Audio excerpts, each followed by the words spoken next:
bienvenue. Bonsoir François Gabard. Bonjour. Bonsoir. Bonsoir. Félicitations. Félicitations également. On vous a vu il n'y a pas longtemps sur cet écran. Vous étiez assez peu habillé. Il faut dire d'abord que... Le bronzage du visage. Vous avez une mine, oui, incroyable. Bah oui, forcément, il y a du temps passé sur la mer. Hein. Voilà. Je passe un peu plus de temps que François. Ah oui, c'est ça. Je suis un peu plus blanc, je suis revenu de Guadeloupe un peu plus tôt. C'est pour ça. Ah, on voit la photo d'ailleurs dont je parlais à l'instant. D'abord, on va parler... Vous n'étiez pas concurrent puisque vous n'étiez pas sur le même type de monocoque, c'est ça? Il faut comprendre, sur la route du Rhum, il y a plusieurs classes, plusieurs types de bateaux. Donc on était tous les deux sur un bateau à une coque, un monocoque.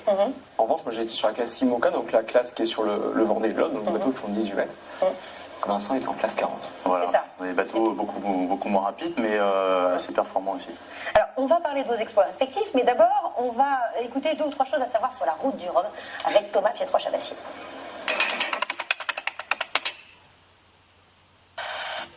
Lui, c'est François Gabard. Bonne journée. Et lui, c'est Vincent Lantin. Ils ont tous les deux participé à la route du Rhum qui va de Saint-Malo à Pointe-à-Pitre. Ouais, la route du Rhum. François Gabard est arrivé premier de sa catégorie en 12 jours. Alors que Vincent Lantin est arrivé après tout le monde au bout d'un mois.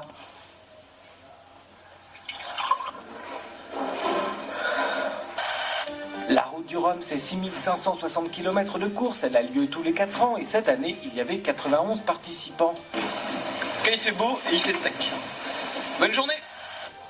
Mais c'est surtout 67 heures de couverture télé, 44 heures de couverture radio, 5500 articles dans la presse, 900 journalistes accrédités et 12 000 sujets web. Tout ce que ça représente, je veux dire, la mise en scène est juste géniale.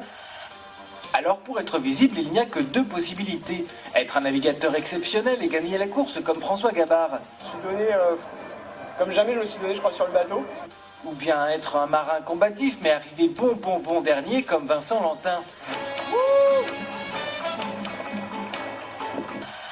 Dans les 2 cas, les sponsors sont contents, on parle d'eux et on oublie tous les autres. À très bientôt. Ciao. Alors vous, les sponsors sont très contents. 12 jours, c'était l'objectif que vous étiez fixé. Vous avez battu le record. Ouais, le record c'est une course, hein, Ouais. donc le record c'est peut-être le moins important. Ce qu'il faut, c'est arriver avant le second, hein, dans notre cas. Et évidemment, les sponsors sont contents parce que la Massive, ils ont lancé ce projet il y a 4 ans. Et bon, il y a eu le Vendée Globe, la Route du Rhum. Voilà, c'est un projet qui est des projets ambitieux, qui sont difficiles à mener. Et c'est vrai que je suis très content et très fier, moi en tant que sportif, mais aussi pour mon sponsor, la Massive, de terminer le projet de cette façon. Alors vous avez mis combien de jours en plus? J'ai dû mettre, toi t'as mis combien de temps? 12 jours. 12, bah, j'en ai mis 18 de plus. Alors c'est évidemment pas ce que vous imaginez, mais en fait vous êtes fait remarquer, mais avant même de terminer dernier, parce que vous naviguez sur le slip français, qui est effectivement pas courant. Vous assumez à la fois. J'assume complètement, mais j'avais la chance d'avoir ce partenaire-là, puis d'avoir un autre partenaire, Vanitis en l'occurrence. Mais le slip français, je trouvais ça intéressant de communiquer sur une entreprise jeune qui produit en plus en France. On est quand même dans une période où c'est un peu compliqué, puis le Made in France a un peu de succès, donc puis c'est des sous-vêtements, donc ça, au début je trouvais ça un peu rigolo surtout de communiquer comme ça, quoi. Mais alors que s'est-il passé? Des ennuis à gogo en fait? Oui, bah François sait ce que c'est, parce que je crois que lui aussi il a perdu un spi, mais j'ai eu des problèmes de pilote automatique, j'ai eu des problèmes d'électronique, j'ai fait quasiment toute la traversée sans électronique. Vous n'êtes pas Donc, découragé? C'est pas possible de dire je rentre, je fais demi-tour. je pense que c'est se respecter soi-même que d'être aussi capable d'aller jusqu'au bout, quoi. Je suis assez admiratif de gens comme François ou Loïc, donc je trouvais ça aussi bien d'arriver jusqu'au bout. Mais alors justement, vous seriez allé également jusqu'au bout, parce qu'il y a eu une espèce de petite polémique, je crois que c'est Olivier de Kersauzon qui a dit dans ce cas-là, faut pas y aller quand on arrive si longtemps après les premiers. Vous auriez, vous, continué la course jusqu'au bout? Ah oui, alors je ne sais pas, enfin on peut pas se mettre dans toutes les situations, mais évidemment quand on prend le départ d'une course, on va jusqu'au bout. Après, quand on a des problèmes techniques, c'est vrai que c'est pas forcément facile, on peut juste s'arrêter, réparer, ça peut être plus de temps. Mais en effet, je pense que vis-à-à-vis de toutes les personnes qui nous soutiennent, Qui sont derrière le les projet, sponsors qui sont derrière, à un moment donné, faut aller au bout des choses. Hein. Ça vous a fortement agacé, j'imagine, cette sortie d'Olivier de Kersauzon? Pas du tout. Olivier de Kersauzon est un marin exceptionnel. C'était un fidèle lieutenant d'Éric Tabarly et un très très bon équipier sur PDI 3. Donc non, absolument pas. À l'époque où il avait notre âge, c'était l'équivalent de François Gabard. Donc non, c'est un honneur. Alors on a pu vous suivre pendant toute la course, car même si c'est une course en solitaire, maintenant il y a les réseaux sociaux, il y a Twitter, vous envoyez des vidéos, on va regarder à quoi ça ressemble.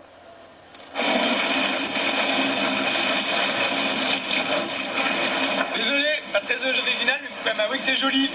Joli lever de soleil pour le 5e jour de course. Ça mouille un peu, il y a du vent, ça bouge dans tous les sens. C'est pas mal. Bonne journée. Ça c'est fait. Ouf. La fameuse bouée de Basse-Terre. On y arrive. Ma route du Rhum à moi. Ouh.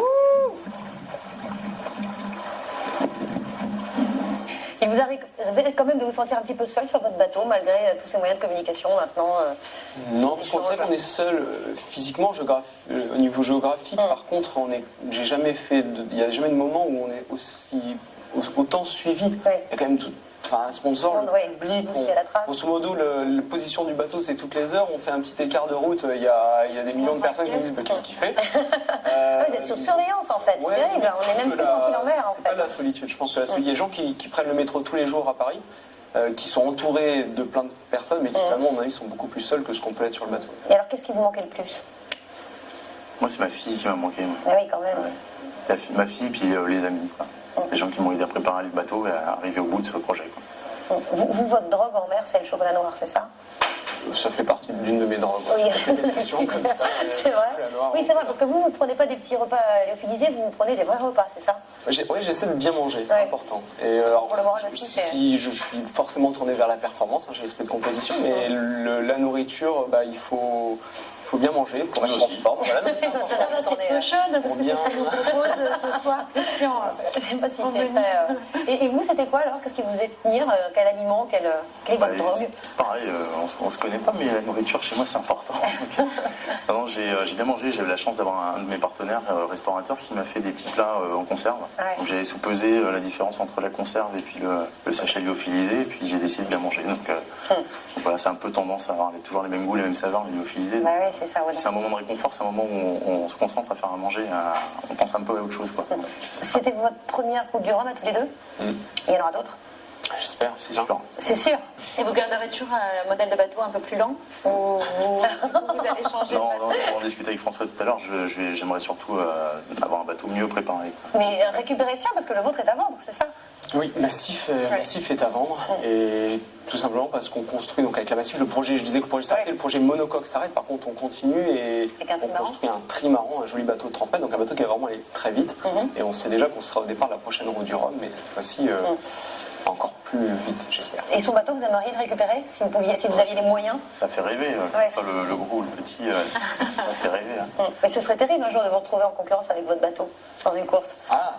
Oui, c'est vrai, j'avais pas pensé à ça, qu'un jour je C'est pourrais vrai. être en concurrence, c'est vrai que je change de Ouais. classe, là, donc je vais dans un autre support, mais c'est vrai que pourquoi pas, peut-être qu'un jour je viendrai en IMOCA, je me trouverai à essayer de me battre contre ce beau bateau.